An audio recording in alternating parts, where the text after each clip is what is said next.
doon daw, ano, ha, ay hindi pupunta doon sa zona ng Pangulo. Pero ano daw ba nangyari? Ba't nandun kayo? Mukhang ang Pangulong Bongbong pa po ay yumakap ata sa inyo at mukhang nag-abrisyete pa sa inyo, Sen. Ano ba ano ba talaga nangyari?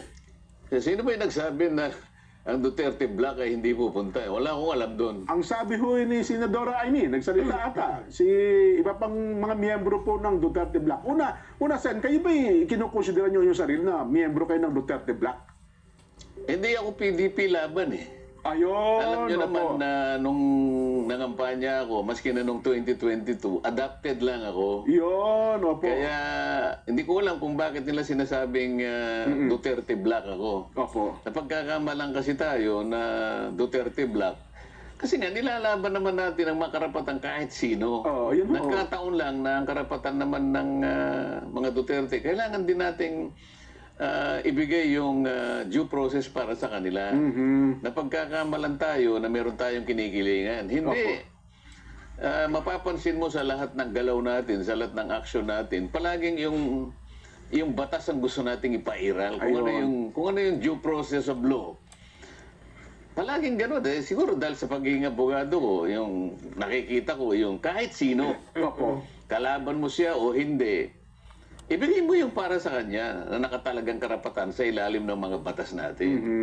Ngayon, wala namang usapan na huwag tayong pupunta. Bakit naman hindi tayo pupunta? Ang katungkulan namin yon. Ang totoo niyan, bago kami ma-organize, nakapagboto na kami ng umaga, bago kami nag-iwahiwalay, o itutuloy natin ang ating alas 4, pero doon na tayo pumunta sa Batasan Complex sapagkat para ganapin natin ang ating constitutional duty na inihalal na senador ng ating mga mamamayan, pakinggan natin ang ating Pangulo. Katungkulan namin, constitutional yun eh. Opo. Yun ang dapat na maintindihan ng ating mga kababayan. Hindi, wag po kayo makikinig kung kani-kanino na gumagawa po ng usap-usap, kaya lalo pong namamali yung iba.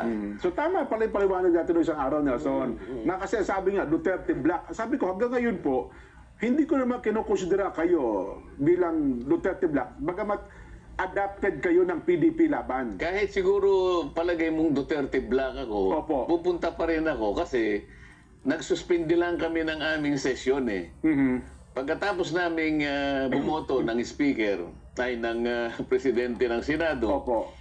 ang usapan, magre-resume ang ating session at 4 o'clock this afternoon, but we will converge in Batasang Pambansa in time to hear the message of the President.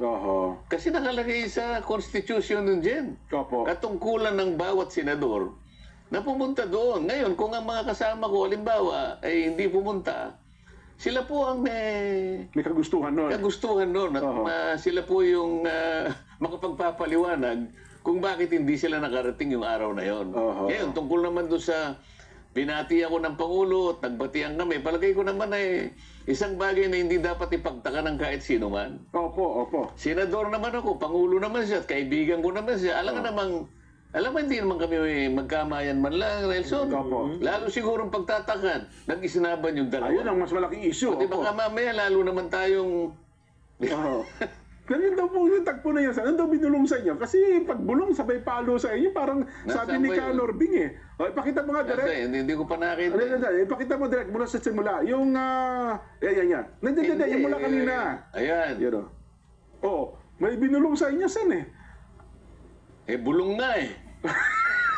Alam mo, pagka bulong, Oo nga pala, no? hindi pinaririnig sa iba yun. Kaya nga, kasi kung hindi naman niya binulong, di sana narinig na lahat. Oo, halimbawa naman, kung halimbawa pasigaw yun, hindi nyo na ako tatanungin dahil narinig nyo lahat sigurado yun. O yung speaker naman po, yung sabi nyo, may sinabi rin sa inyo eh.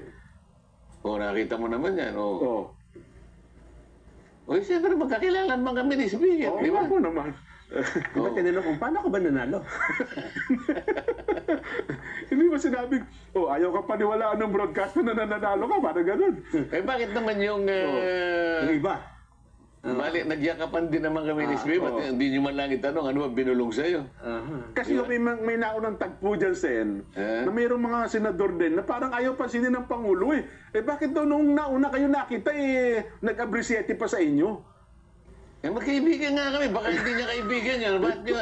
Problema ko ba yun? Yun nga, no? Oo. Yun ang paliwanag, ha? Naintindihan nyo na. Huwag yun ang... Bakit ba kung binanatan mo yung kaibigan mo, Oo. hindi mo na kaibigan? Mhm. Kasi ako, ugali ko yun. Kahit kaibigan, pag may mali ka, Walang problema. sasabihin ko. Yun ang tunay na Palagi kaibigan. ko sinasabi sa inyo Oo. yun, di ba? Maski yung magkakilala ko. Oo. Pag nakita ko na maring may gusto ko sabihin sa kanya, sa halimbawa, katatama ng mga pangyayari, bahala siya sa buhay niya kung hindi niya ako pakinggan. At least nasabi ko, sapagkat kaibigan ko siya. Yeah. Sa nangyayari, lalong-lalo na sa nangyayari sa bansa halimbawa. Oo. Meron ako sasabihin. Masama ba yun kung sasabihin ko yung totoo? Tama. Kung halimbawa, magdamdam sila ron. Aba, hindi sila tunay na kaibigan, di ba? Napanood ko kay Fernando Poe Jr. yan eh. Alin. Yung tunay na kaibigan, saan eh? Ganun ba? Oo. Anong pamagat ng pelikula? Kaibigan lang pala. Yan ang sinasabi ko sa iyo.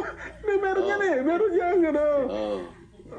Ano tayo? Pero, Pasensya na kayo kay Jenso Barjaga. Yan po ay ulianin na Hindi, po. pero alam mo talaga, Fernando Poe Jr. yan eh. Ha? Anong title niya, Sen? Anong dialogue? Baka ma-recall natin. Ang tunay na... Hindi mo kaya? Hindi ko maalala. Kasi nagsabi pa, naalala ko, si Lito Ansures eh. Aha. Yung matanda, yung Lito Ansures, kausap niya yung... Ano magkakasabi? Ang sabi.